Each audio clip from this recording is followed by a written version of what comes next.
Should you rewrite during Nanowrimo? Of course, the classic answer is never edit, never stop, never rewrite. But the question is, what are you doing this for? What is the purpose of your writing? If you're not somebody who usually writes every day, if you've never done Nanowrimo before, or you've never written a full-length book before, then I definitely suggest that you don't rewrite, that you just go on with the story as it is, even if you've decided that you're going to change the direction of the story. Let's say that you've written a chapter and you don't like the chapter and you already know that it's not going to be usable in the final version. I would say just rewrite it, but keep the other writing that you did. Like, let's say you wrote 3,000 words. None of that is going to be useful to you.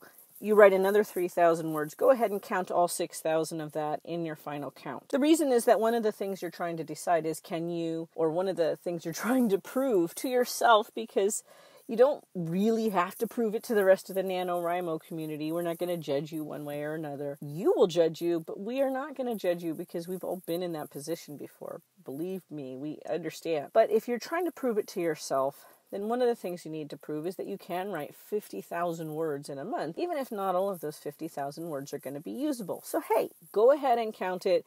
That's not cheating.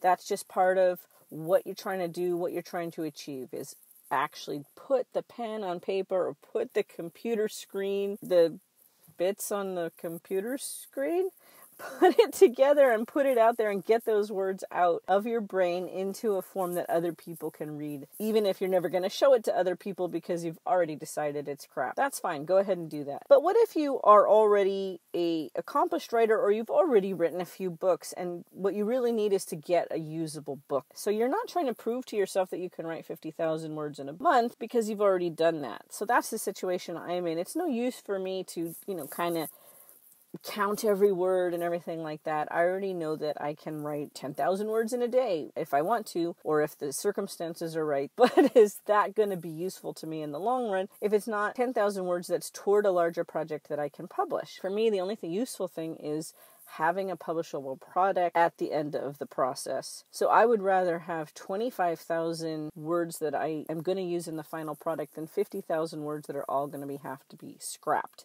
And that's just because of where I am in my writing career, where I'm already at the point where I'm publishing books. So for me right now, quality does count over quantity. In order to get to that spot, you do have to do a certain amount of quantity. That's why I say if you haven't ever written 50,000 words in a month before, just go for it and count everything. And I do count everything. When I write up at the end of each day, I keep a little count of how many words I've written, and I write down the full number no matter how many I think are going to be useful at the end of the day or at the end of the month. Now, it happened that in the unfinished songbook that I'm working on, I had an entire chapter. It was 9,000 words of material, and I decided it wasn't usable and I'm going to restart it. And so I'm rewriting the chapter from the beginning. And this is not actually my NaNoWriMo book, which I haven't even started yet. But I was wondering, maybe I should just switch to this book, just focus on this, especially this chapter and the next chapter. Because of the length of this book, just writing 3 sections. My books are divided into 7 sections, and that's it. And each one is about 20,000 words or a little less. So if I just wrote 3 sections like that, that would probably count as a NaNoWriMo book. And if you look at my history and you see those books in my history that don't have covers, those were unfinished songbooks, and they usually were actually only like a portion of an unfinished songbook because the final book will be 100,000 words or more. Not always. Some of my books are shorter than that. But in this case, I had to go from 9,000 words back to the basics because I did decide I'm going to go back to my original outline, maybe just with a few changes, and so I had to start over. And I was thinking about it from the point of view of a NaNoWriMo and thinking, well, maybe I should just go like I would if I were doing NaNoWriMo and push ahead and just go to the next chapter and just leave this and come back to it at another time. So I started to do that, but when I went to the subsequent chapter, I realized nothing makes sense without the continuity because I haven't written it the way it needs to be written. I'm lacking that enthusiasm of continuity. Sometimes having the continuity there is very important. So in this case, it's worth it for me to rewrite the entire chapter in order to give me the push I need of knowing with a secure sense of satisfaction that I've written the scenes the way I want them to be written.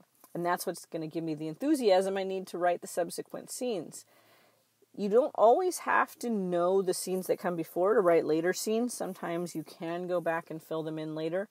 But a lot of times, having the continuity is itself a form of encouragement and enthusiasm.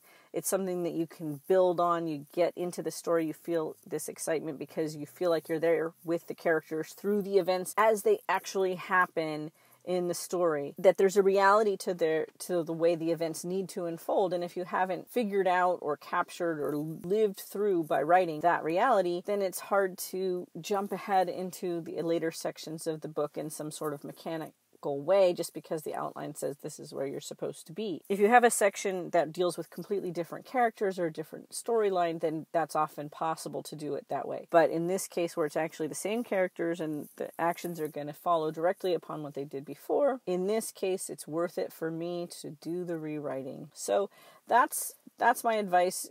Tell me what you think if you've encountered this similar situation. What do you think works for you? Have you ever had this situation where you have to rewrite an entire chapter? Is it better to go back and rewrite, especially if there's major changes, or are you still able to just skip ahead? In my case, if it's minor changes, I can skip ahead, but if it's a major change in the way the chapter is going to unfold, I really have to go back and rewrite before I can go on, because otherwise I don't have this sense of standing on a solid ground when I'm writing the later sections. So let me know how it is for you. All right, out.